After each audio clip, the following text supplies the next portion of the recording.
Hello there. What's going on, guys? Welcome to another episode of Bro History. It's Henry Zamota and Danny Abdeljabbar. Daniel, Nathaniel. Hey, Danny, what's going on? How are you? chilling, man. As per usual. How about yourself?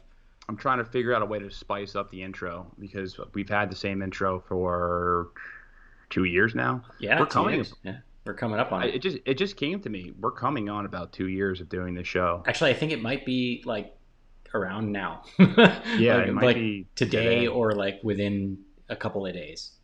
I gotta look on it. Well, I think it might be the the 16th, if I'm not mistaken. That sounds I right. don't I don't remember the date. Honestly, a lot of people do remember. I don't remember my first. I don't remember my first time because I had so many that I just forgot. Well, I mean, we're at 157 in 2 years at this point, so it's kind of a lot.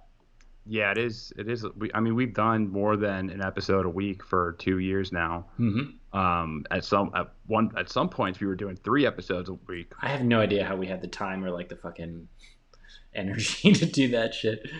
Yeah, when we first started. Now we're just doing, the one week, one episode, but a beefed up episode, like not a 30-minute episode like we Right. were doing Hmm. prior. Now we're Hmm. doing like hour and a half episodes. But yeah, I totally didn't even realize that we're coming up on 2 years. It kind of escaped me. But the first couple of episodes were me just talking into a microphone like a psychopath.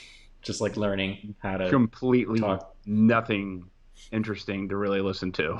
So I don't think that. Like that episode that you did on the Black Hand that kind of went nowhere. Remember that one? Oh yeah, I did some real bad episodes when I first started doing it.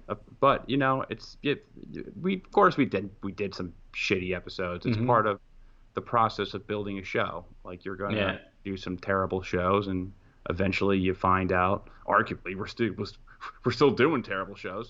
But you kind of figure out a format of what Right. works and what doesn't, and you get to the point where more than a few people listen to us. Yep. Definitely. Well, So very appreciative of that. Yeah. I think we're on the right track as far as that goes. But yeah, happy 2 year anniversary ish. Ish. It might be next week. Who knows? Well, who Something like cares?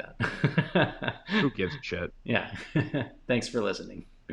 Um, yeah, man. But just kind of like off topic a little bit. I've been playing a whole lot of video games. I know that you and I like to talk about that. Have you played the Call of Duty Warzone lately? It's not new per se, but it's like kind of new for me. Have you played it yet? No, I have not played it. Yeah, it's I like told you I don't really play. I don't really play the shooters. They're too violent for pew me. pew pew pew. No, they're cool, man. They're a lot of fun. And what I like the most about them is that you can like play with so many people at the same time. Like this one particular map type or game type in Call of Duty Warzone is like it's like a battle royale, right? So you basically drop in on an airplane. There's like 150 people playing at the same time. It's a massive map. It's really cool because you can like run around and kind of explore different places, find good guns. Usually, I just like to find a good place to hide and hope that nobody finds me. And if you run up on me, I just like have a trap set for you. That's just I'm a camper. That's how I play. But it's a lot like Fortnite. I'm sure you're familiar with Fortnite, right? I've heard of Fortnite. Yep. I've heard of Fortnite, but never played it. I feel like I'm way too old to play Fortnite. I played it a couple times. It's not like a too old to play it kind of thing. I just never really got into it. I think partly because it's mad cartoony, but also because the game mechanics are weird. Like it is a shooter. They did kind of pioneer the battle royale type thing, but I really just dislike the fact that you could just straight up build a house out of nowhere in a shooter. It was just weird. I never got good at it. It would annoy me every time I'm about to kill somebody that a wall just sprung up out of nowhere. Just didn't like it. Wasn't my type of game, so I stuck with my Call of Duties and my Battlefields and my PUBGs, things like that instead. Well, Danny's there's only so many hours in a day. Yep. Yep. You can't invest Can't play time them into all. all those shooting games, No, can't play them all. But you know what? especially if you're going to be platinum, right? Is that the high ranking? I have no idea. I'm not on Fortnite. I don't even know what the ranking system is on that. But It's virgin, virginal. virginal ranking. um, No, dude, but you know who didn't stick with Fortnite though is Apple. I don't know if you heard this news. This came out recently, just today. Epic Games, they have they make Fortnite, and Fortnite happens to be on every platform, so you can play it on PlayStation, Xbox, Switch, but also on your phone. So like Google Android phones and iPhones, tablets like iPads, things like that. And we talked about this, I think, in either the last episode or the episode before that. But the big three tech giants were on Senate trial, basically, where they were talking about like antitrust stuff. And one of the topics that we talked a little bit about was the 30% cut that Apple takes on every transaction made on their App Store. And they have their little they basically have their little exceptions for big companies, but they don't give this exception to Epic Games. And Epic Games decided to sneak into their app their own payment processor, right? And turns out that by purchasing their V-Bucks or their in-game currency through their payment processor, it's cheaper. And Apple didn't like that very much. They did it on purpose, though. They wanted to prove a point and say that Apple's a bully and takes way too much money from people for no good reason, and they're anti-competitive. And Apple made the move to remove them. Now, keep in mind, Fortnite is was like the highest grossing game in 2018 and 2019, probably. And now you cannot get it if you don't already have it on the Apple Store. It's pretty interesting. So it seems like there's other platforms that they could continue to release the game on, right? For sure, yeah, you can get it everywhere. Literally everywhere. And the cool part about it is that it's cross-platform, so you can play with anyone on any platform, which is super, super neat and super sweet. But Apple really, I think they're on the wrong side of the fence for this one. I just think the 30% cut is crazy. I also think they use, they breach antitrust by like giving big companies like Amazon a pass. And enforcing it selectively and shit like that. But Apple won't be getting xCloud, which is game streaming, from Microsoft's Xbox, allegedly because they can't control all the video games that are on the platform. But more likely it's because then it would directly compete with their gaming platform themselves, and they want people on Apple phones and stuff to play Apple games. So I don't know.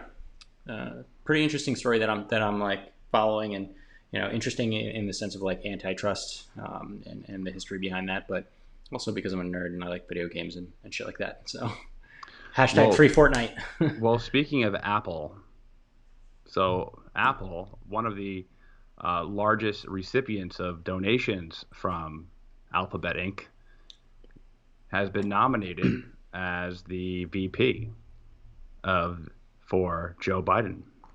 Apple. Yeah, Apple donated a large sum of money to Kamala Harris. Really? I did not know that. If you look at her donor list, it's like University of California, it's Apple, it's I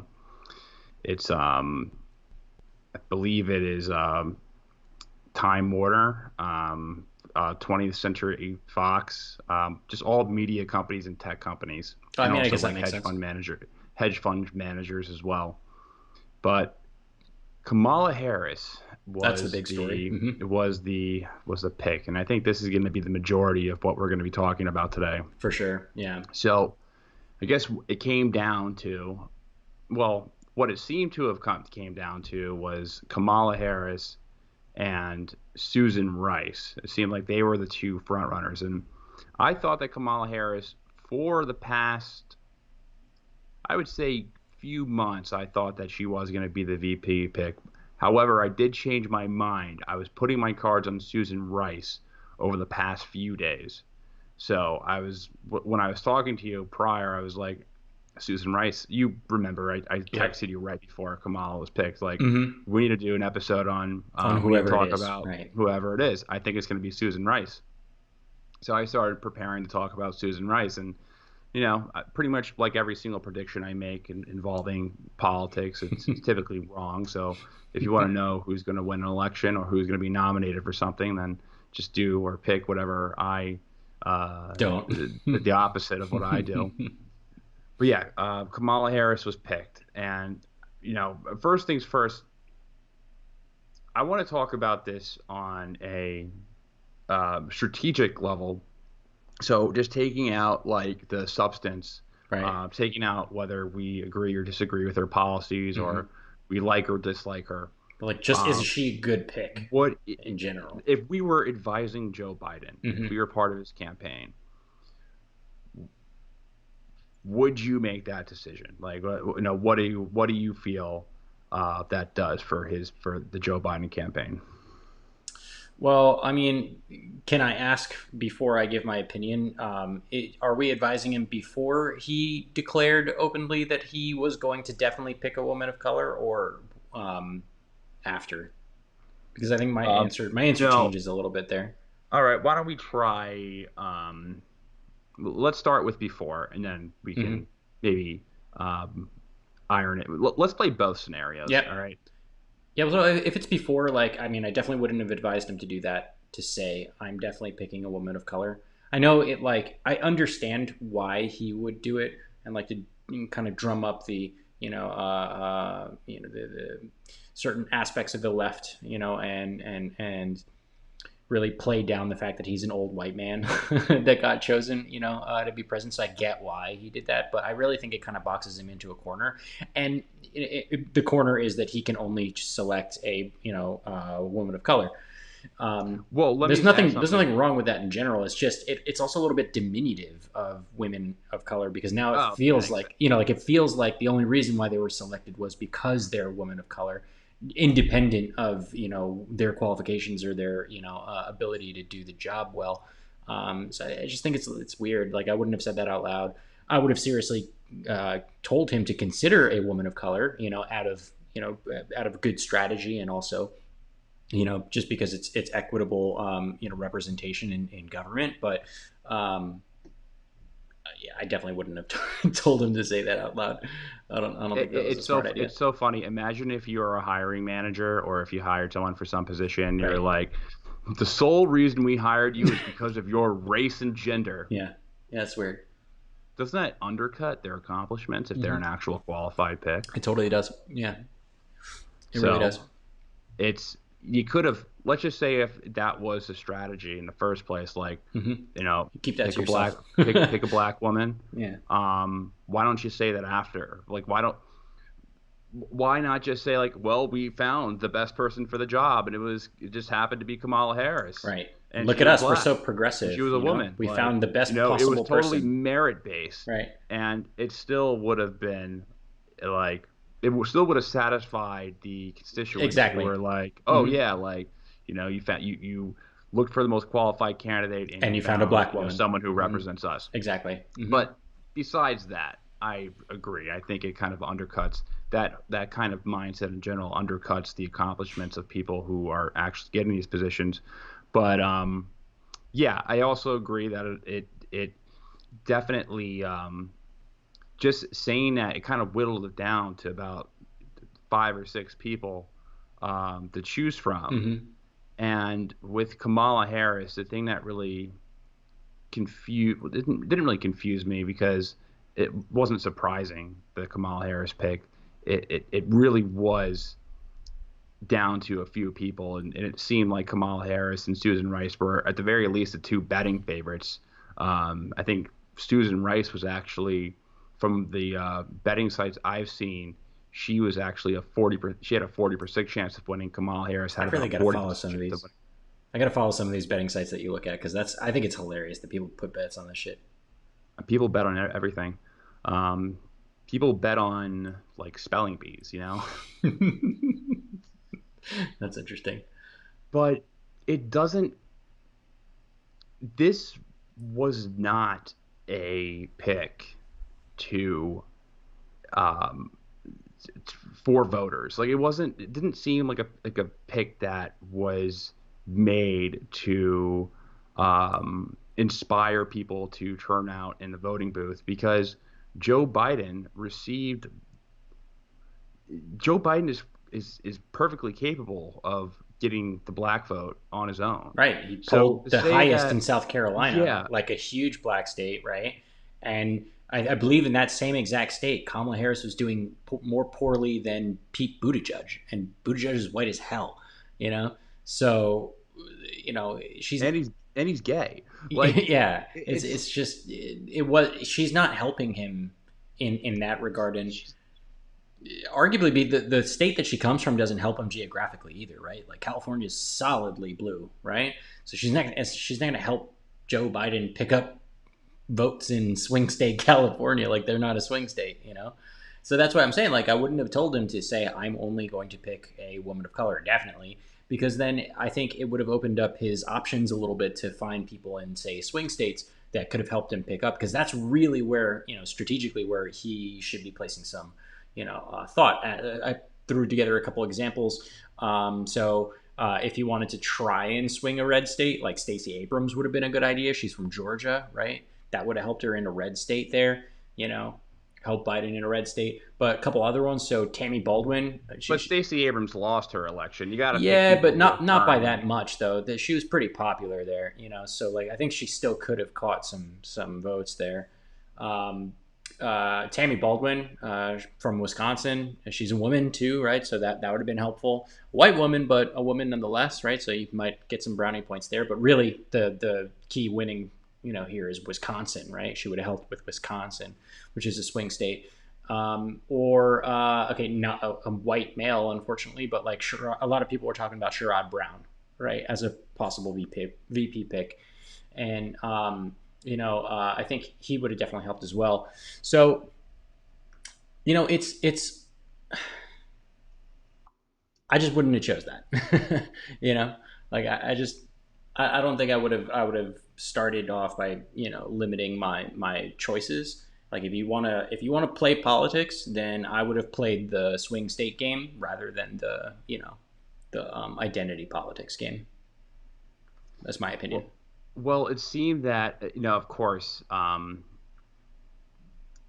picking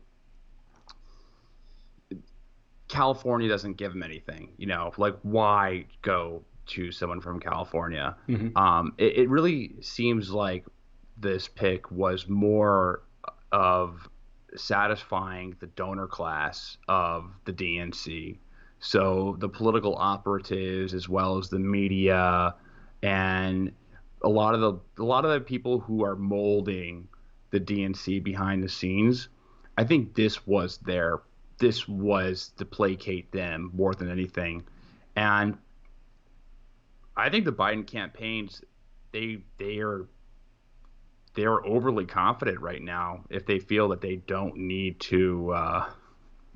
Well, here's the analogy that I'm hearing a lot is that, they're up, 2 touchdowns, and every single play they're just kneeling the football so they don't have to run a play because they can't put this guy out in public because, essentially this guy, it very well seems that I don't like jumping on this bandwagon, and I try to actually give Joe Biden the benefit of the doubt that he does have some cognitive health. But the more evidence is brought out, the more I see him on TV, the more I see him on interviews, the less and less confident this guy is 100%. And it seems like this guy had a really large decline since the debates itself. I can honestly say the same thing about Trump, to be very honest. And they're both old white men that are of questionable cognition. No, you cannot in a straight face compare Trump and Biden right now. Yes, I can. Yes, I can. No, you cannot. You're being just a liberal. Yosemite.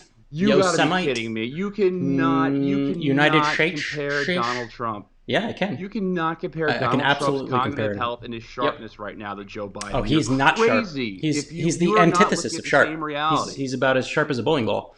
He can't speak. He can't hold a fucking conversation. Joe Biden can't say a fucking sentence. Neither can Donald Trump. Donald Trump can't pull out a sentence unless it's out of a teleprompter. He goes to interviews all the time. He's able to have rallies. Yeah, and all the interviews he just talks in fucking circles. He doesn't answer any questions. He doesn't say anything of substance.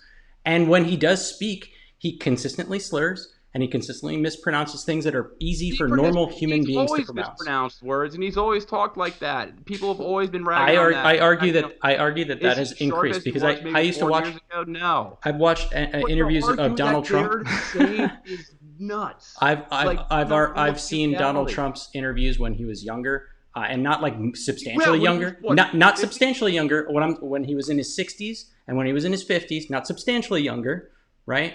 Where he was much better spoken, much more eloquent, much more convincing, and honestly, less of a dick. Now that he's older, he's totally off on the deep end. He's got this weird grandpa boomer syndrome where, he just says what the fuck he wants without thinking about it, and none of what he says makes sense, and he just regurgitates the shit that he hears on Fox News, and he keeps things to like short syllable words because that's what he can process. And I don't, honestly, we're not going to agree on this, but I think you and I have both strong opinions that both people have low cognition. Let's agree to disagree on which one has less cognition, but let's both agree that they both have some Trump has questions. low cognition. Like I think Joe Biden has very low cognition. Well, I think let's agree to disagree then, because we're going to talk past each other on this issue. That's an issue. But the point though is, right, I think what you were trying to make before we got into that was that Kamala Harris is like the cover for Joe Biden because Kamala Harris is like young-ish, right? She's what 55? You compare that to Joe Biden, he's 77, Trump, who's 73, and Pence, who is 61? No, he's older than that. Hold on. I wrote this down at some point. 60-something. She's youngish. I think 61, but he looks like he's like a fucking vampire. It's 237 years old. Mike Pence is 61. I seriously thought that he was pushing his 70s. Yeah. I had no idea he was that young. Yeah, so I think he had a air quotes 61. I don't know. He was in radio. He's had a weird career because he was in radio and broadcasting, and then he got into politics. No, he was a lawyer. Then he got into broadcasting. Then he got into politics. I forget his entire career trajectory. But yeah, he looks way older than he does. But I think it has to do with that like silver hair, silver Targaryen hair, like weird Anderson Cooper look that he's got going on for himself. You know. No, but like I mean, honestly, she's a nice departure from the old dudes club of the presidential politics of the day. So I see where you're getting at. And people even that are listening here, are saying that probably everyone thinks that Biden will die, and then we'll have our first black president. So I guess that's an interesting move. But again, we're talking about 77-year-old Joe Biden and 73-year-old Donald Trump. They're both fucking old, right? They're both super high risk for coronavirus, and old people are they're not doing very well right now. So I think it makes the VP pick on both sides much more important to look at, I think, in general, because we have two of the oldest. Donald Trump was elected as the oldest person elected to office when he was elected, and if Biden wins, then he'll have been the oldest president elected, and if Trump wins, he's still the oldest president ever elected. So we're talking about some of the oldest people, in the highest office of the land, and not to be ageist or anything like that, but neither of them are in good physical shape. So that's that. Well, that's why there's so much weight on this, is because if Biden wins, then I mean a lot of people are jumping and saying that this guy's not going to last a year within a term, and they're speaking as if like if he decides to resign, since he is the oldest person running for president, then this is a great person to have in the background. Just like, all right, wait. Didn't people elect Joe Biden? Because last I checked, this is what's so confusing about the pick to me is that, all right, at least with Mike Pence, when Trump, there's a reason why Trump picked Mike Pence. Mike Pence was safe. He was a safe pick, but he was also for those those mainstream conservatives that were not sure about Trump. So he went out and he picked somebody who has basically most of the same talking points as Sean Hannity for the Fox News watching Republicans. Right. That was why he picked him, and also a Rust Belt state in Indiana. It made sense, that pick. Like he was solidifying a base. His base at the time was seen as kind of more populist, more kind of like that Steve Bannonite type brand of new conservative, or I guess, a new right, and they needed to placate the traditional National Review type right. So that made sense. With Kamala Harris, I don't know, I don't see who they are gaining who wouldn't already be voting for Donald Trump, For and I Biden. think, For Biden. or excuse me, for who would be voting for For for John. Joe Biden. John Biden, who'd John be voting Biden. for Joe. Like I don't see who they are, and I think the fear, if you're a political operative, is that she alienates more people than she attracts, because there's a chance that she could, because she does now. Now we're gonna, I might as well just dive into more so my personal observations. She's kind of weird, and she may come off charismatic to the average, CNN watcher, but to a lot of people, she comes off kind of freaky. And it was a reason why she did pretty bad in the debates. She got destroyed. Well, she resorted to calling Joe Biden a racist, I don't know. That was a pretty which good was rip that she which got was on him. oddly enough because he didn't support busing, Mm-hmm. which basically a lot of people didn't support busing. So she's like, I'm not calling you a racist, but this little girl, it wasn't a rip, it was a self-grandizing, It was a just, burn, and it it was wasn't points a for her, and burn. she There shot was up no in the points for polls. that. She She shot up shot in up the to the polls polls. that week. She had an artificial Yeah, jump in the polls, and but if she we're talking about crashed down but if we're talking once about a she, debate, that's good, right? but That was a she good thing that she she did. but she wasn't able to maintain that. Nope, She I mean that's her fault. crashed down once she was presented with basically just an honest look at her record as district attorney Right. from Tulsi Gabbard, when she pointed out that she was a And that was very all in the aggressive, same night too. Yeah. very aggressive prosecutor, Mm-hmm. and she never really recovered after that. I'm not sure what the exact poll number was, but it was pretty low. She ended at 4%. That's She what ended at she. 4. She ended at 4%. And So it's not like, her high was 15%, and her low was 2%. So so the logical thing, if you're Biden and you want to go win the election, and this is what Republicans were actually fearing who he would pick, was Warren. Elizabeth Warren, right? Mm-hmm. You My placate so a what lot my of the family. left with that, I was Mm-hmm. just with my most my family pretty much is, right wing Republican. Mm-hmm. I was They are all happy to see that he didn't pick Warren. They're like, wow, thank God he didn't pick Warren. Like, he picked like Kamala Harris. Because that would have been Um, dangerous for him, right? yeah, because because they knew that that was the better pick. I mean, Um, geographically, Elizabeth Warren doesn't help him, she, because she's she from Massachusetts, but she's wildly popular across the country, she's especially in the popular. Democratic Party. She's not going to alienate the progressive part of the base as much as Kamala Harris is, Mm-hmm. Well, because I've been going a little bit back and forth on the progressive wing of the thing, because I do agree that she's more moderate, but the reason why I think she's more moderate is because I think she's not consistent when she speaks about her policy stances.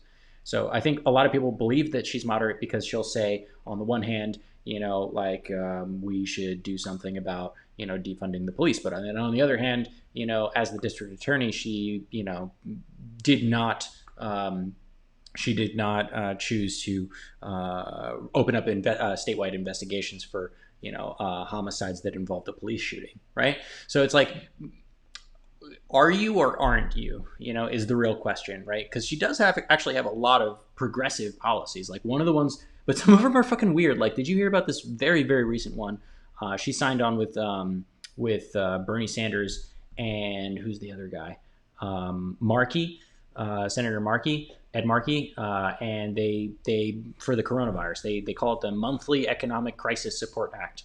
And basically, it calls for sending $2,000 a month for any individual and $4,000 to couples, as well as $2,000 per child for up to 3 children. Right. So, like, you could potentially, with this deal, have 10 grand a month of what amounts to ridiculous UBI. And I'm for giving people money, and I just think that's a crazy amount of money. And part of that proposal is that it could be backdated. like since March or something ridiculous. So people's first checks could be like 50 grand, which, you know, shit, if you're going to give money to anybody, you might as well give it to people. But holy shit, that's a giant ass number. And just kind of weird, you know, because like I feel like on the debate stage, she was, you know, shooing away Andrew Yang about universal basic income. And now that there's like a serious pandemic, everybody's on the, you know, everybody's on the free money train. You know what I mean? Like, Well, here's the advantage that Democrats now have in the election. Since when Trump, because now here's my take on the entire election, and I'm staying on topic, I promise. mm-hmm. But Trump now, the Republican Party is at a serious disadvantage because they're in the home court of Democrats of spending and you know social welfare benefits. There are going to be more and more people this election who are going to be dependent on On the government. on government on government Government. with a stimulus where's the stimulus like there's Hey, going to I be more and mean, more people who are going to be depending on those checks.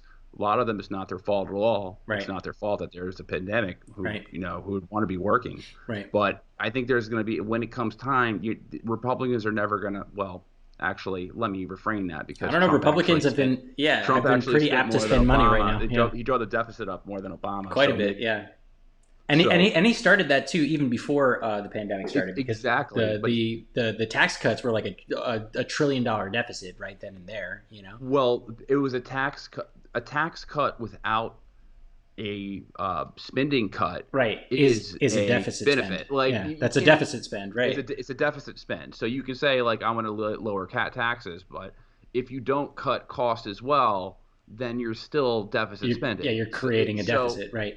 And he you're already started this before the pandemic started. So like Republicans are just exactly. as apt to spend money too. It's just like what they spend money on is what they care about. No, that's 100% true. Yeah. Like I will grant that. All right, we're getting back on track Yeah, to back the on topic. stuff. We got a little So, shaky at what first. is she a progressive? Like, is she alienating the progressives? I think that's the thread that led us down this path. You know, so that's my question to you. So personally, She's I don't so know anymore. so I think that I'm gonna try. I'm trying to look at this in the. I'm not a progressive for anyone hmm listening. I'm a libertarian. Now, I'm trying to look at this as a progressive, and at least in their point of view. I feel like my ear is pretty um, is on the ground as hmm far as what a lot of progressives want, at least economically, as far as like economic policy. And I think that she plays the role of a progressive, but she's really kind of whatever, you know, that is politically convenient for her. Um, she's kind of like Hillary Clinton in a lot of ways. She gives me that very Hillary Clinton vibe where she will kind of morph her political ideology as movements change. Because if you look at her, you know, back in her days in like 2012 when she was DA of San Francisco and for the state of California, hmm she was a hard ass. Like she was hard. I mean, she was essentially a fucking like a right wing Jeff Sessions Right. law She was a tough enforcement. on crime kind of gal. You know.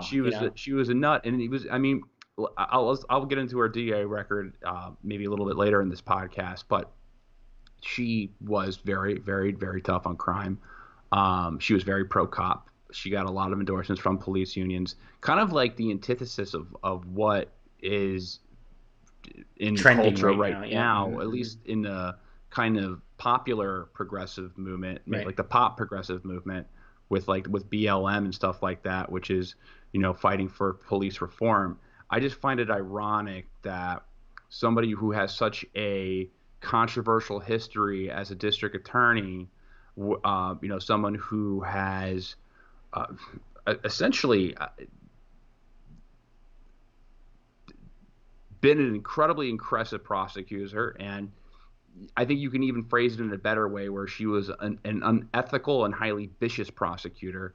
Um, she fought to uphold wrongful convictions that had been secured through evidence tampering. Um, she, they under her reign, felony conviction the rate in San Francisco rose from 52 to 67% in She actually said she was 2006. proud of that, believe it or not. Yeah.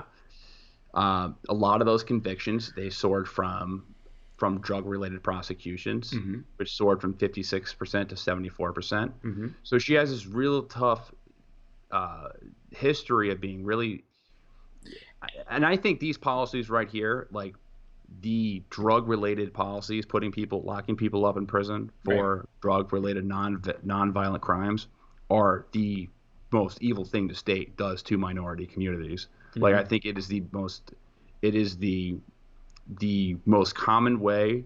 If I'm trying to look at this in a progressive way, it's the most Right. common way the state can crack down and destroy a Well, black speaking well or speaking of Latino crack, family. well speaking of crack specifically, in her defense, she did have a pretty damn good program, and I forget the name of it. I think it was like Head Start or Second Chance or some shit like that, whereby people who pleaded guilty, because that was her thing, you had to plead guilty to it. You know, you had to serve a little time or whatever, and then she had this program whereby she was getting people who were convicted as, like, say, selling crack or some shit like that. Getting them jobs and putting them back into the workforce. So, like, this is why I'm confused about it, right? I'm confused about where she stands, because on the one hand she's crazy tough on crime, and then on the other hand it seems like, oh well, okay, she's trying to help these, non-aggressive offenders, these non-violent offenders, get back on into the workforce and have a life. Also, she opposes the death penalty, right? And even in the case where a police officer was shot and killed, she opposed the death penalty for the person who did that, right? But she's also super pro cop, so it's like But she I appealed. don't get it, She hasn't been forever. I mean, you can change your policies, but Yeah, she's appealed the rulings of judges from federal judges, um, ruling that the death penalty was unconstitutional. So right. So that's my point, though. yeah, I don't get where she's at, and like, I'll self admit that I think it's fine for a person to start having one idea, one political idea, and then as time goes on, learn more about it, or have a genuine change of heart and think that there's a better way forward, right? Like a lot of people who didn't know a whole lot about marijuana, as an example, who then learned that they were basically brainwashed into thinking that marijuana is a terrible thing, and this drug war was all bullshit to begin with, right? And then they changed their stance from being hard on marijuana to soft on marijuana, and I think that's a fair thing to evolve on, right? But I feel like she's just evolving on so many fronts and in so many ways, and even like in the moment, like sometimes there's this one act, the Lift Act. So this is unrelated to marijuana, but it's an anti-poverty policy that she put out there. And on the one hand, it was like a $3 trillion middle class tax cut, right?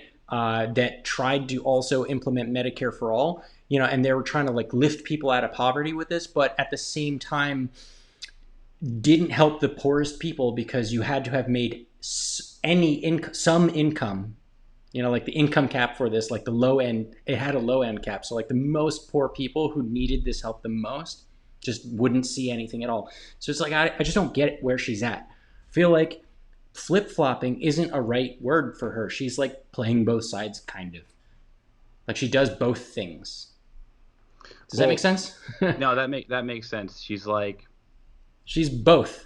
she's a progressive And a conservative. Like, I and don't know. Like, conservative at the it's weird. same time. It's Huh. super fucking weird, and Well, at the same maybe time, she's neither sometimes of those. Like, you ever think of that? Maybe she's neither it's and just a possible, and careerist. that's I just don't I don't get it. Right? She's Well, just so political that I don't have a strong fix. And there's admittedly, like, when we were texting, right, I said, oh fuck, they fucking picked Kamala. Like, why would they do that? That's super alienating. Everyone's gonna be pissed off about it.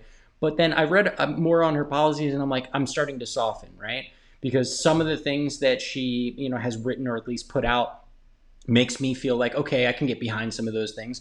One in particular, I think she has a very strong, she's very strong on climate change, right? And this is independent of signing on to the Green New Deal. A lot of her plans, involve dumping a lot of money into infrastructure, green infrastructure, which would create a whole lot of jobs. And I'm 100% behind that, right? Because I'm a lefty. But you know, it's just, I don't get it. I don't know where to place her anymore. I don't understand, and hope that she doesn't fuck it up too much because I'd prefer not to have another 4 years of Trump.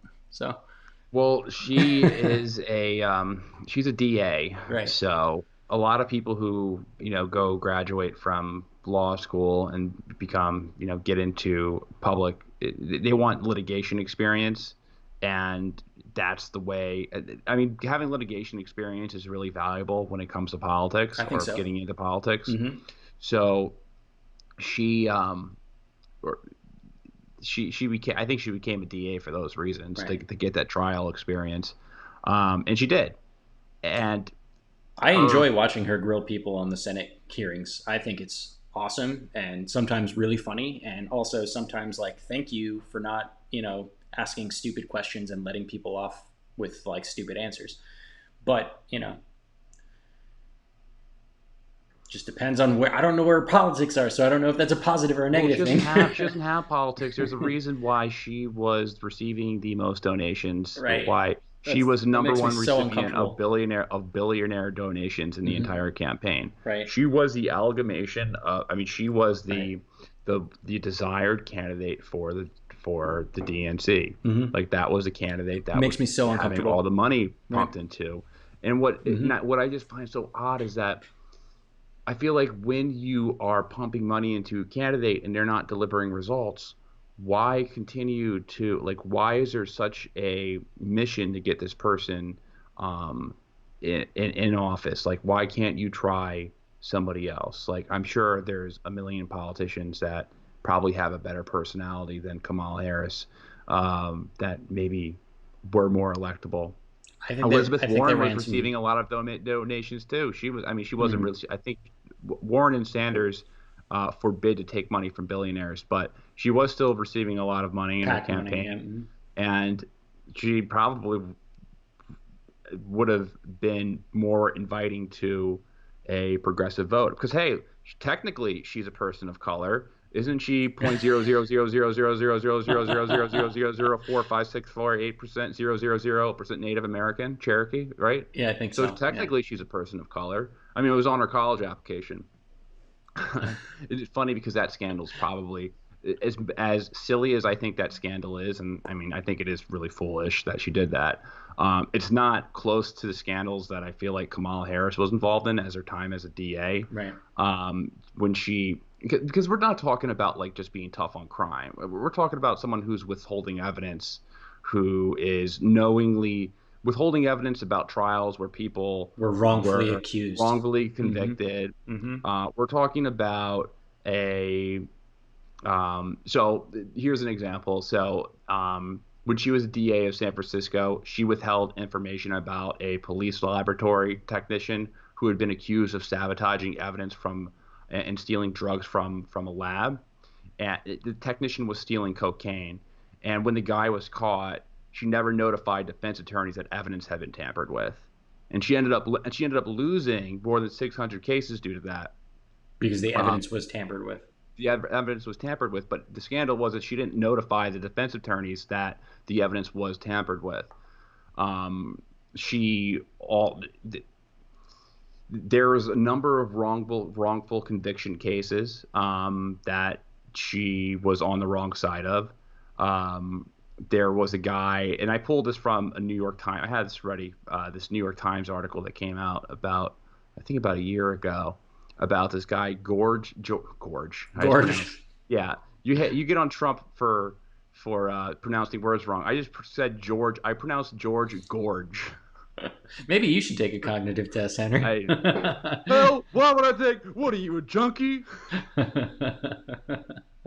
could sit down and stay up with any stand up with any. You see that interview? Yeah, dude, that's hilarious. Junkie, What are you, a I junkie? can sit down and stand up with anyone. Let's do push-ups right now. Do you remember that when he tried to have a push-up competition with the one reporter? That was He's hilarious. like, ever see the movie Hot Fuzz? No, Hot Shots? no, I didn't see that movie. He's like the president of the United States in Hot Shots Part Two. Two. It is so all right. Maybe a better one would be Scary Movie Three. You see that? Yeah, You know how the president was in Scary Movie 3 that was was like That was who's the actor there? Fucking forgetting his name. Irrelevant. Yeah, what were you saying? He's just so hilarious. Um, but yeah, so I pulled this just quote up. So George Gage. So consider George Gage, an electrician with no criminal record who was charged in 1999 with sexually abusing his stepdaughter, who reported the allegations a year later. The case largely hinged on the stepdaughter's testimony, and Mr. Gage was convicted.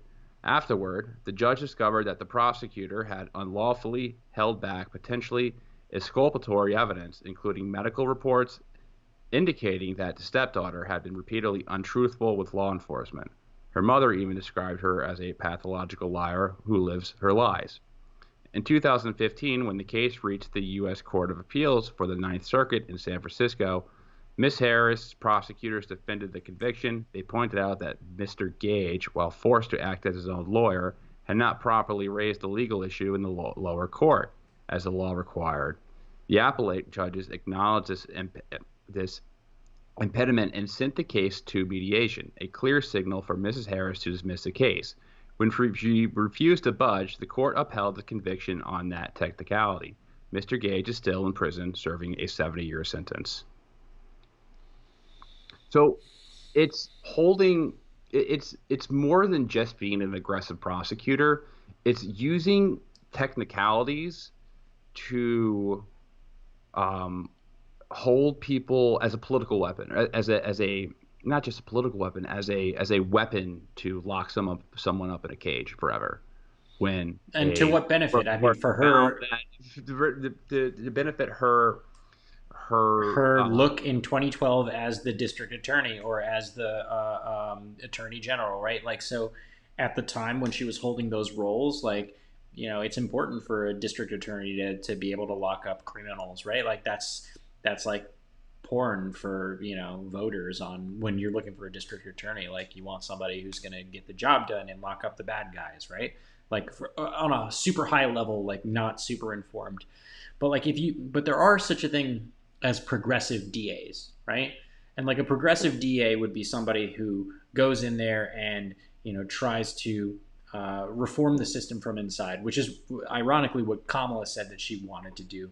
That was always her goal. But a progressive DA would have done stuff like refusing to prosecute nonviolent offenders of, say, marijuana use.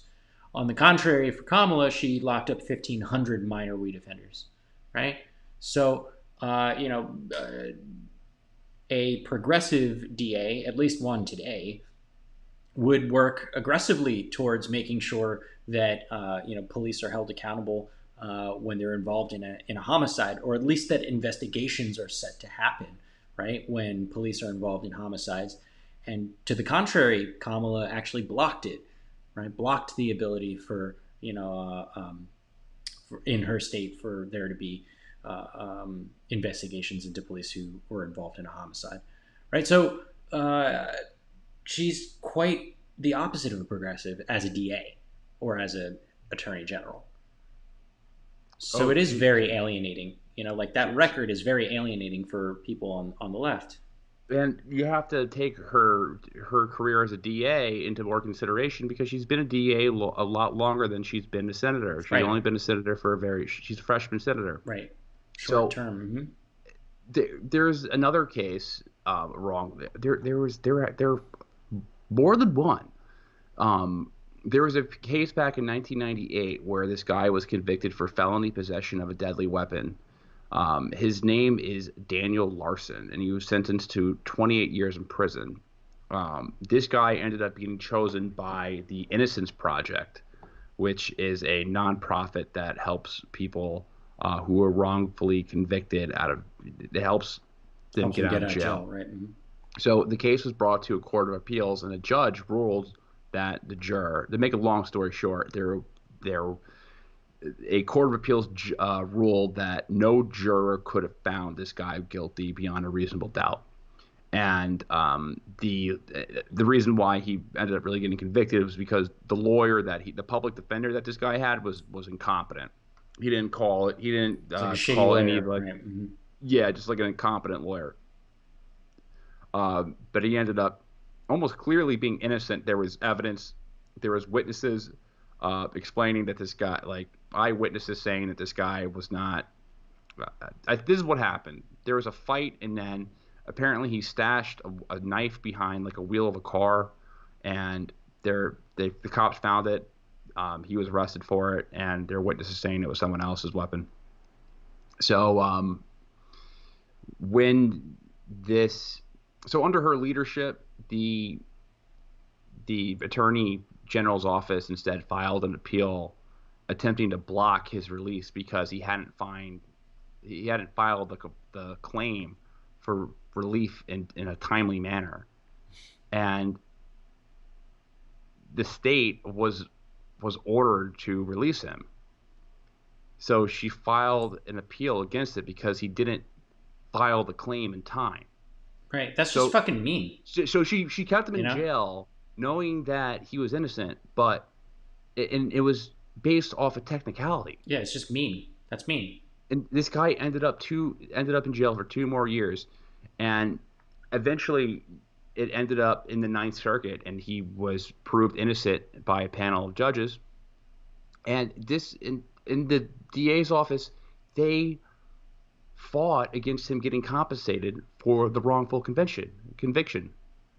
Right. So So insult in to California injury. law, you Yeah. get paid for if you're wrongfully convicted, you get paid Hmm. for the amount of time That you spent that in jail. you Right. spent in jail. Something like $140 a day, which I think is probably too little. It's way too little, Right. you Right. know. To like, you don't Um, get, you can get make as much money as you want. You don't get the time back. yeah, and the DA's office fought that. So I mean, these are lives that were destroyed. Um, there's a case of Kevin Cooper. She fought against a guy on death row trying to get a DNA test to prove his innocence. Um, Look up the Kevin Cooper case. Mm. It's too long to go over this podcast, but to make a long story short, this guy wanted to get was on death row. He wanted to get advanced DNA testing to prove his innocence, and she fought against that. She did not want him to get the DNA testing. Here is the one of the most disturbing things though I found out about Kamala Harris was something that Tulsi Gabbard had brought up during the debate, and something she called her out on was that she used cheap labor. She was in favor of using nonviolent criminals as cheap labor, and when I looked it up, I was surprised. She fought to keep nonviolent criminals locked up so the state could use them as cheap labor to fight California wildfires. I saw that The one too. Supreme Actually, Court that ordered I that saw. nonviolent Yeah. criminals who served half their sentence would be eligible for parole, Hmm. and she argued against it, saying that that would negatively impact the prison labor force. Hmm. Yeah, I saw that one. That was one of the more troubling ones. That's slavery. You know, in the time we live in, where we're in a post George Floyd death world, um, where we're hypersensitive about issues of slavery and mass incarceration and all this, and this is someone who is for all of that, for slavery and mass incarceration. Well, I think to be fair, I think that's a stretch. She's not for slavery, but this is a form of slavery, right? Is a form of And slavery. and she's not for mass incarceration. She's not for the inequitable incarceration of black people, right? But she is for mass incarceration. You know what I mean? So like, I see where you're going. But they just It's happen to be not black. exactly. You know what I mean? Like it's like she's not quite for these things that you say, but I'm being facetious, but they're close enough, where it should raise some eyebrows and where you should really seriously think about that choice. Now, again, I think that it's going to be interesting seeing her grill the shit out of Mike Pence on the Trump Pence administration over the last couple of years, because say what you will about her and about her record, but she is a damn good prosecutor and she can ask really tough questions. And you just watch any of her Senate hearings where she gets a chance to ask questions of people that they bring to the Senate, and she really grills the shit out of people. And one thing that she does, she doesn't let people off the hook with simple distractions or trying to skirt the issue. And I think it's going to be really fun and really interesting. And I think a lot of people I was watching what was I watching, Hannity or some shit like that last night, and some guy on there was saying how they were harping on the fact that Kamala Harris had said that if she wins the presidency, that she would use that power to she would use the DOJ to basically dig up, go through the Trump administration with a fine-tooth comb, and find something to get him on. And I actually feel pretty confident that she'd be able to do that. So selfishly, I'm kind of interested. It might be pretty useful to have her in that capacity. Yeah, all the times I've heard her talk, she just sounded like a bitch to me. Like she never really sounded too smart. I just found her extremely unlikable, and I don't really see. I never saw she had to resort to calling Joe Biden a racist to get points. Like just total pandering. I don't really know. I guess maybe some Democrats, the base likes that, but I think it's going to end up alienating a lot of Yeah, people. the thing about it is, I think she did poorly on the debate stage against a bunch of other people that are clearly more qualified to be the president than she is, in my opinion, right? And so, like, the way that she got to stick out in a giant, crowd where she was not the immediate favorite was to take a pot shot at Biden for alleged racism.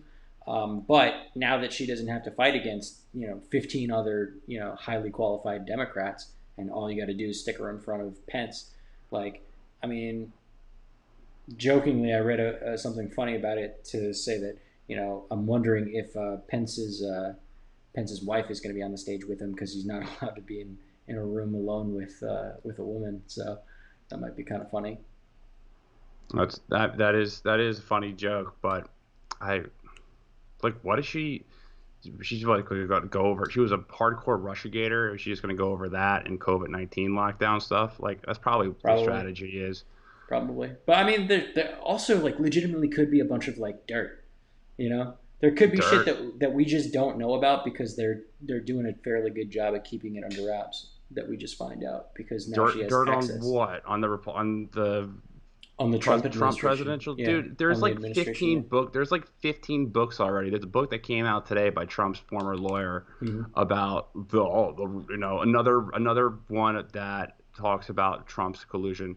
Dude, they don't have anything on him as far as like that the collusion matter. Like all that stuff was complete horseshit. Most people know that by now.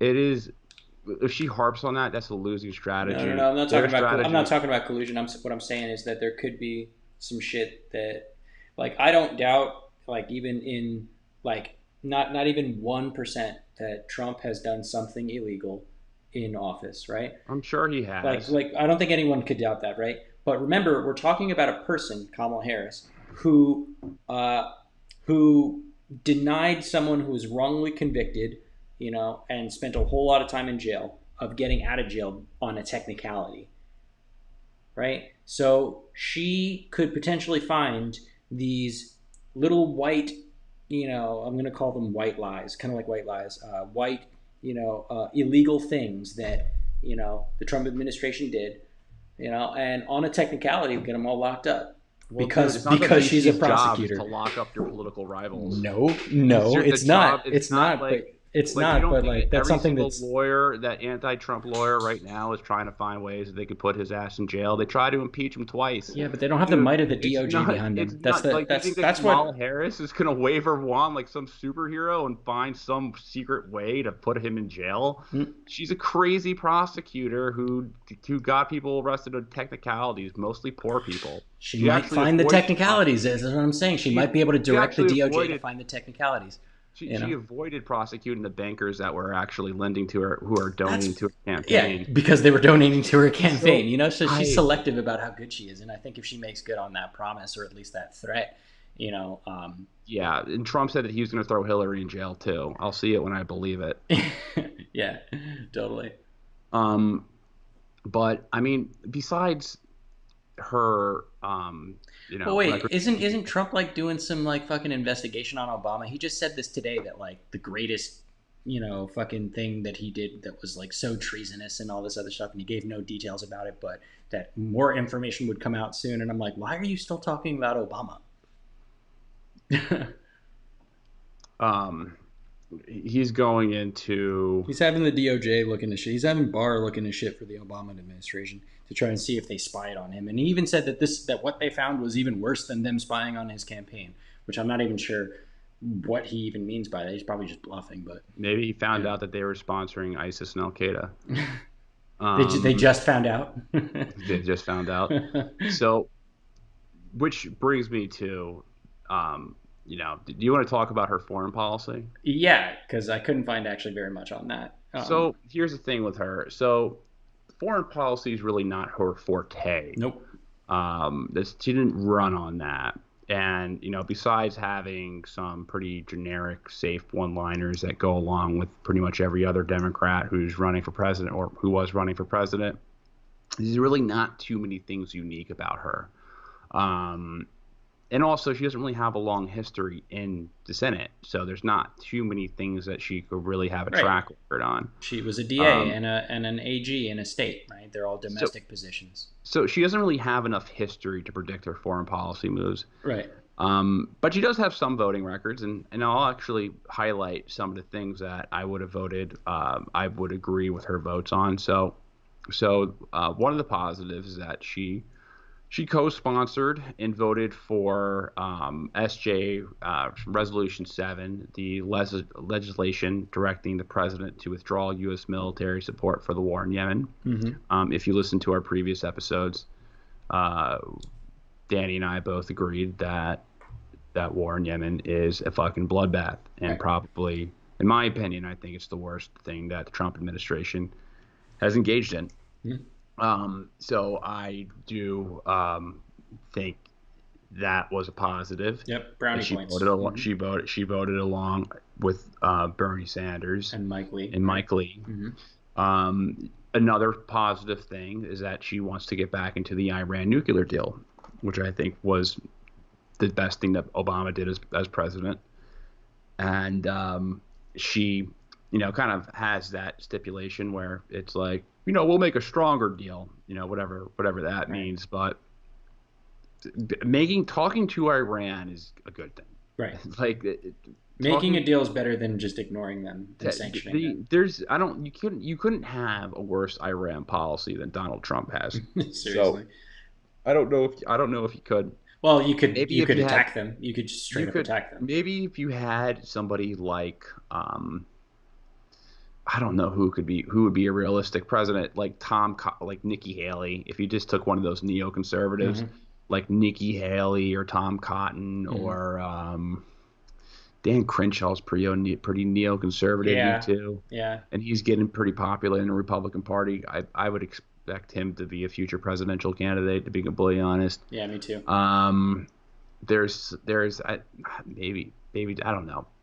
Dan Crenshaw is also someone who's new, but he's Yeah, but he's young, and that's kind of like the new thing now, right? Everyone's sick of old people at this point. Everyone's ageist right now. Everyone's no, looking at he's the new. next. He's new as in You like know. there's not enough like foreign policy stuff history for him to. I mean, the guy was in fucking SEALs, so Yeah, he's a veteran, so um, you can imagine he's I he's a mean, the guy has an conservative eye and he's a patch. veteran. Yeah, he's a conservative and he's a veteran. You can The guy imagine looks where like he a solid stands on snake. foreign policy. Like I bet I bet he's strong against Iran and strong against North Korea and Yeah, strong he has the against Republican, terrorism.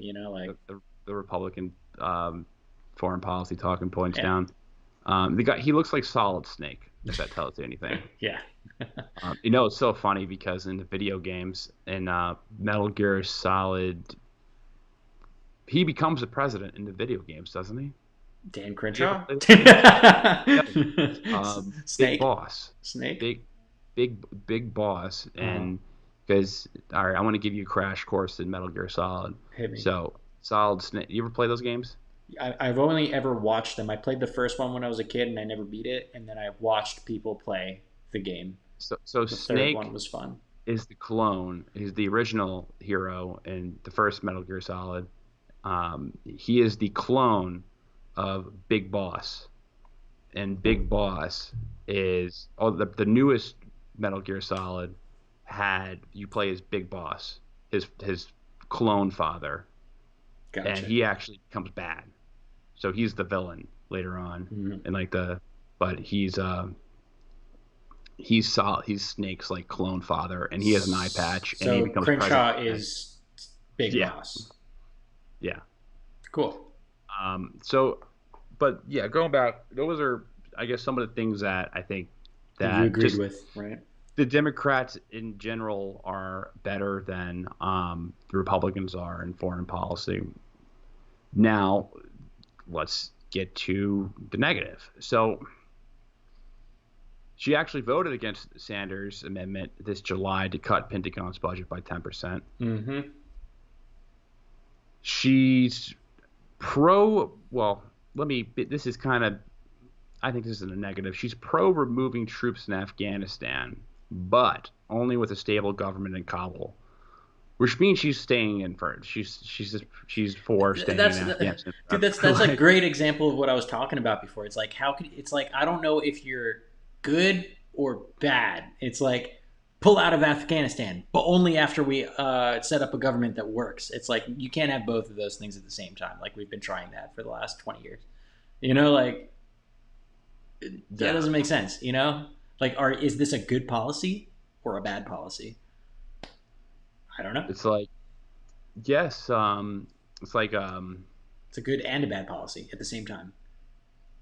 it's I mean, it's unrealistic. It's lip service to the idea of like removing troops in unpopular war that's been forever, but with It's possible stipulation, you can't. The government in Kabul will never be stable, not under American occupation, at least. and not under American better point. So, Mm-hmm.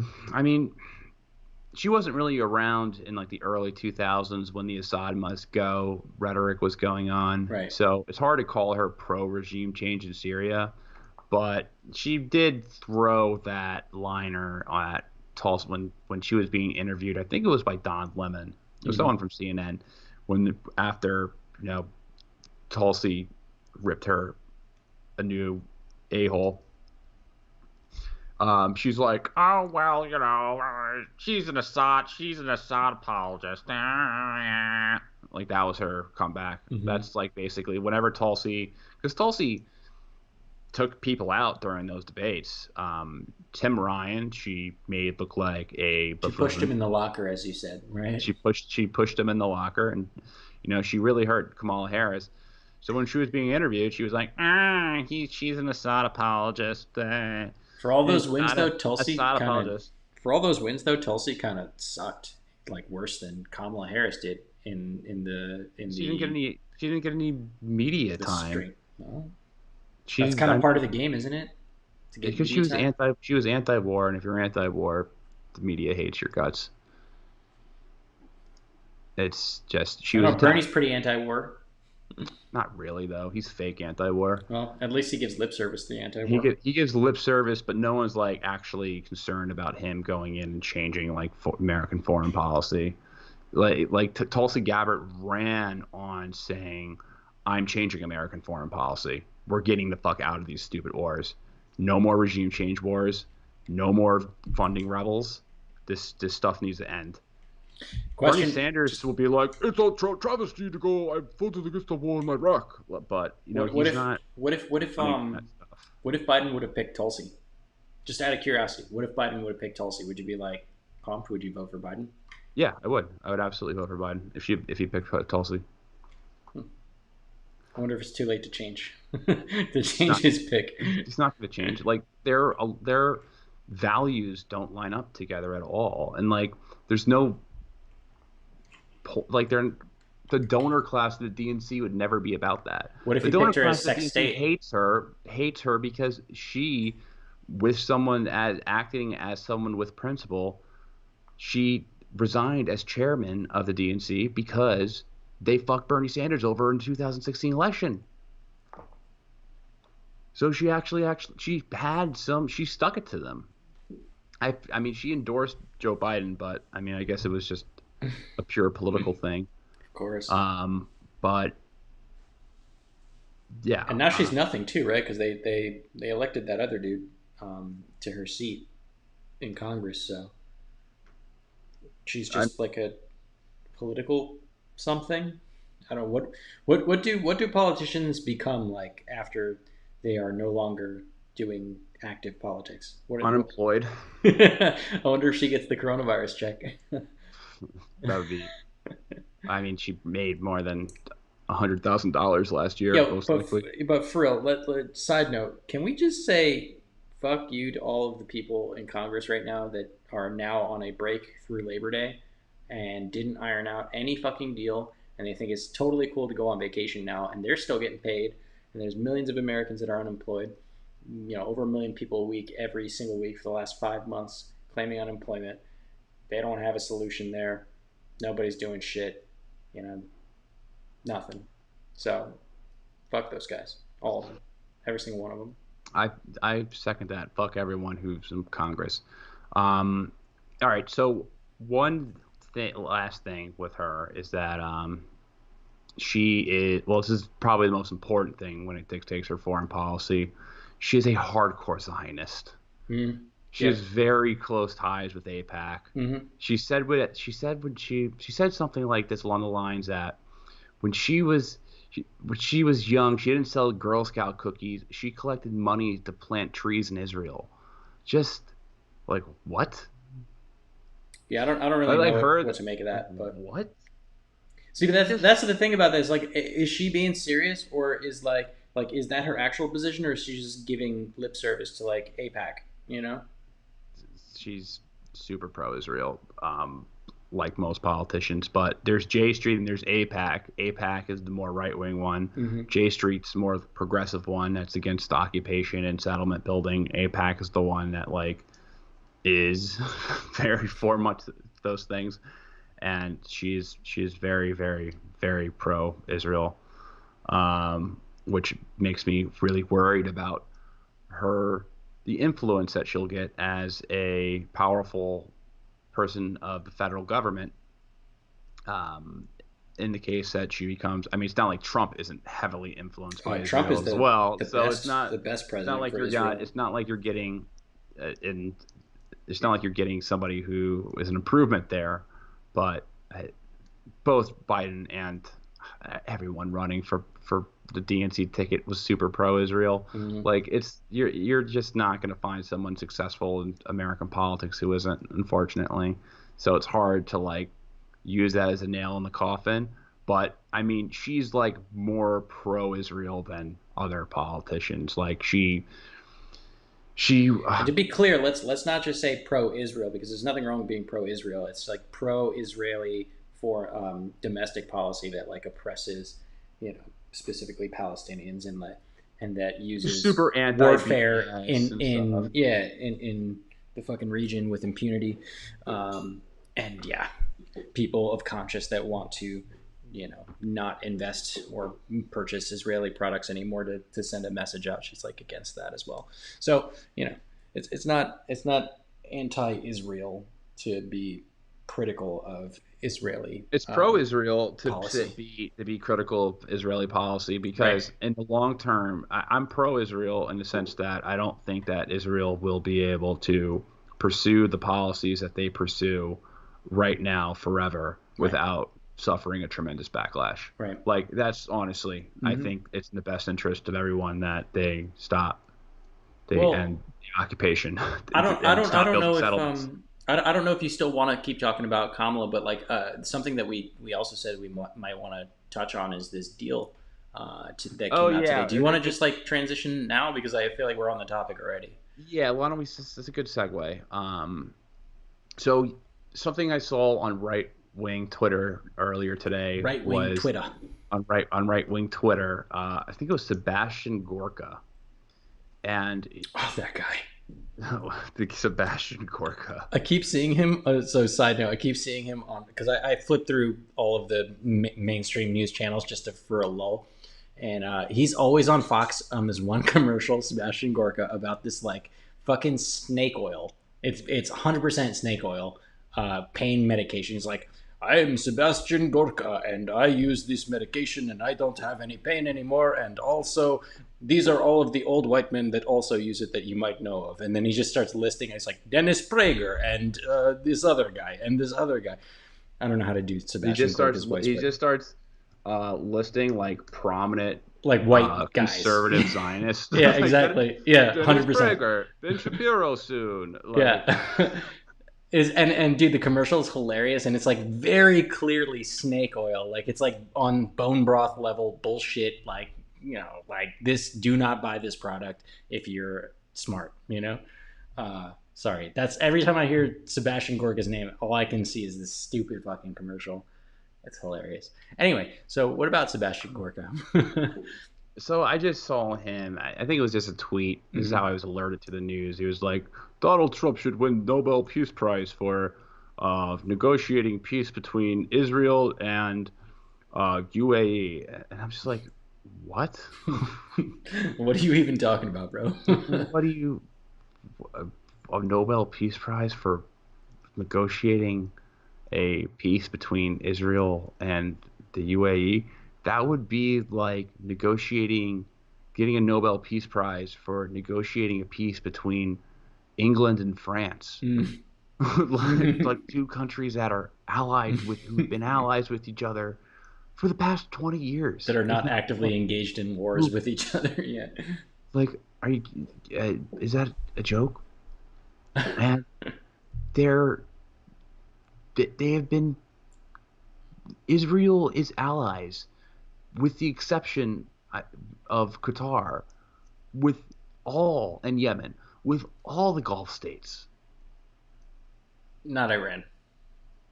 all the Gulf on the Arabian Peninsula states. Besides Yeah. Qatar and Israel are not. But yeah, They're I think not that enemies, but like the they're not. overhead news is that they have signed this accord. I don't know. Did they sign it yet? I think they're. I'm actually not certain. It's the Abraham Accords, is what they're calling it, which I think is weird because they're like, oh, it's the father of the three main religions, and I'm like, yo, keep religion out of this shit. Um, and then, so they either signed it or they're going to sign it very soon. I'm not sure. I forget.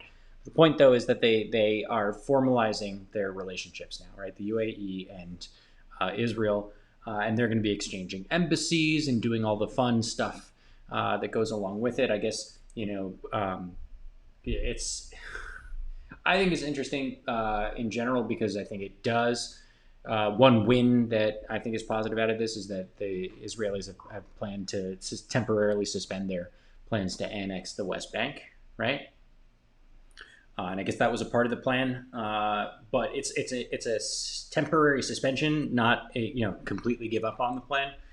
Of course, the PLO rejects this, right? The PLO Abbas spokesman Nabil Abu Rudin, sorry, I'm terrible with their names.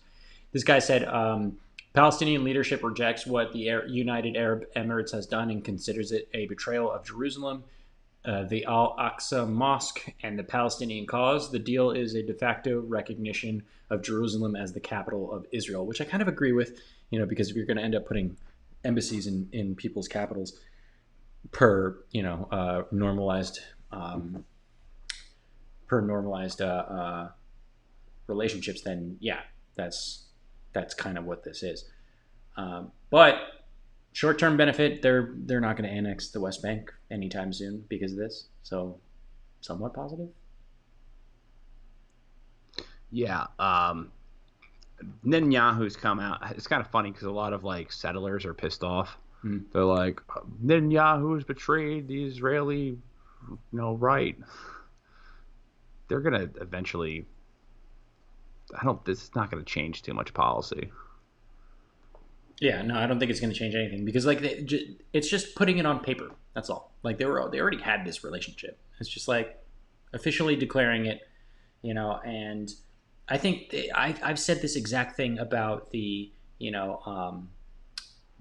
deal of the century. Remember when we were talking about that before? It's like everything that's in that deal is no different from what's going on right now. They're just putting it on paper so that they can say Trump has a They're win just on drawing a stupid map that makes it look like the Jetsons, where they draw these like rail lines connecting all the little islands of small Palestinian land Mm-hmm. and in a big sea of Israeli occupied territory. Like, look, we have bridges that connect the racial colonies.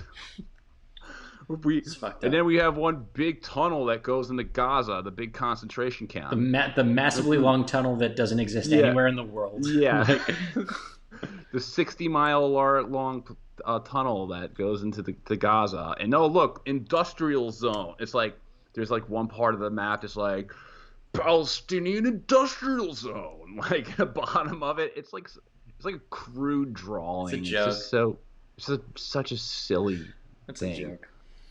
It's a joke. Um, but yeah, the it's just silly. Um, Other news. You want to keep on this, or you want to do you want to follow up on our last episode about Yeah, Lebanon? let's touch it a little bit because I Because I think want to touch. We've had some updates, and I think it's really important to stay on this. So, if you guys haven't heard, at this point, over 160 people were killed in an explosion in Beirut last week. 6,000 have been injured. 250,000 of Lebanese people are homeless due to the explosion. The country has only 1 month supply of grain and wheat to bake bread. 40% of the population is unemployed. 50% are below the poverty line. And due to the sinking value of the Lebanese currency, most people from Lebanon can't afford to buy food. So it is safe to say that the government is falling apart, and that's what actually just did happen. So the Lebanese Prime Minister Hassan Diab and his cabinet resigned this week. So he is the Prime Minister, the Sunni leader. So the it's big president news. of Yeah. the president, and he's only been prime minister for a very short time because the Mm-hmm. previous prime minister just resigned in January because it's such a huge mess right there that I don't think anyone wants to be part of this government. They rather just take their cash and get out. They've already siphoned the country up dry with the central banking Ponzi scheme that they're just like, all right, let's just go. It's not worth being in power here. But the Lebanese government, along with its economy, has completely collapsed. And with all that, Lebanon has to deal with a very deadly virus. And I don't mean Mm-hmm. COVID-19. They have to deal And with there's that too, for generational. sure. There's that, but the real virus is generational sectarian division. Um, Lebanon is a complete powder keg right now, and protests are continuing to go on. Have you been following, um, the recent developments? I mean, I've just been watching the footage of the protests, and it's pretty nuts, to be honest. But like I said so on the show last time, like I understand that people would be super pissed at what happened. Both with the explosion, but also that's just like the catalyst. Like it kind of reminds me of here. Like George Floyd. Yeah, that was really fucked up, right? But it was the catalyst for the systemic issues that have been underlying for a while. And in Lebanon, this explosion, right, of ammonium nitrate that was stored improperly and left there for years, even though people were raising a red flag about it over and over again, that this is a bad thing. It was just like the highlight of the systemic issues that were going on in the Lebanese government.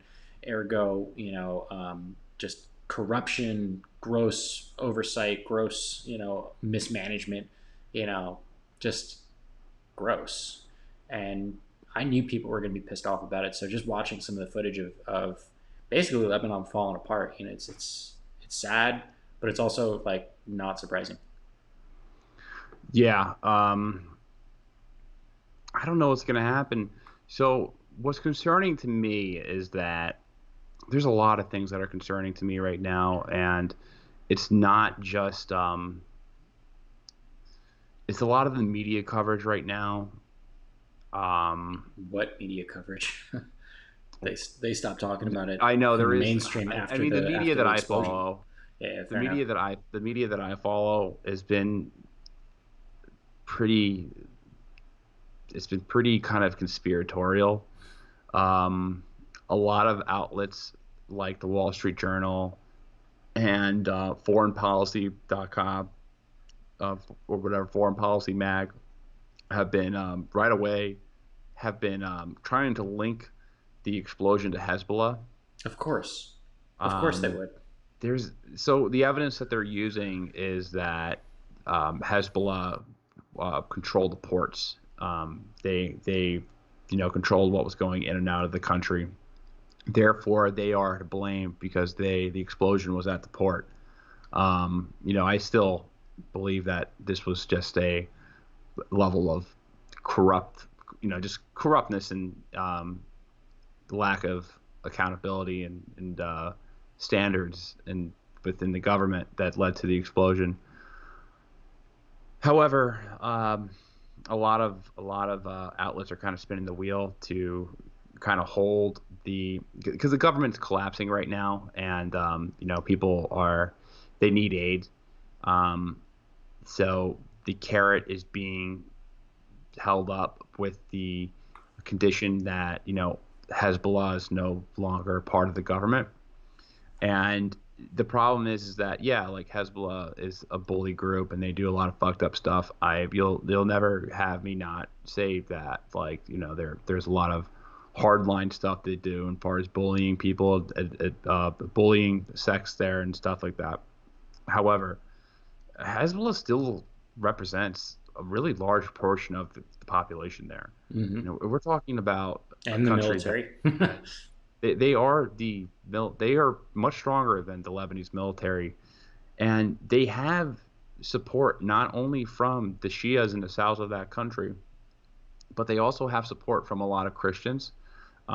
They are a they kind of have like a part not a partnership, but they're allies with the president's party, the United. The name escapes me right now, but the president is a Christian. They split the government up. Christian, Muslims will have different parts of the government as a system to make sure that everyone is represented because just ruled by sectarianism there. Right. So alienating that Shias are about 33% of the country. It's about 30% Christian, the other half Muslim, and it's pretty evenly split between Sunnis and Shias. Hmm. Most of the Shias lives in the south of the country. That's why that's kind of how Hezbollah started to resist Israel's occupation when they went to fight the PLO that was shooting rockets into Israel. Hmm. But when Israel invaded Lebanon, they stayed and they occupied southern Lebanon, and that's where you get the resistance there. So they did drum up a lot of popular support then, and when they became a political party, um, they did it. It obviously, they got into politics and did what government does. However, there's still a lot of support from Lebanese people who kind of see them as a protectorate against ISIS and Salafist. Because you have to remember that the Lebanese army can't really contribute to fight ISIS. Who was fighting ISIS in Lebanon was ISIS was a serious national security threat in Lebanon. Let's just put it that way. Like, if you're a Lebanese and you see your neighboring country, Syria, getting basically annihilated by these monsters running around, in ISIS and Al Qaeda and these different hardline Islamist groups, and you have Hezbollah who's fighting them in Syria, you're going to gain popular support because there's, I think, I'm pretty sure a Lebanese person, and I'm speaking for all Lebanese people, they rather die getting bombed in an Israeli air raid than getting their town ransacked by ISIS and having all the women raped and just all the brutal things that go along with that. So there's support in that regard. The fact that they fought radicals in Syria.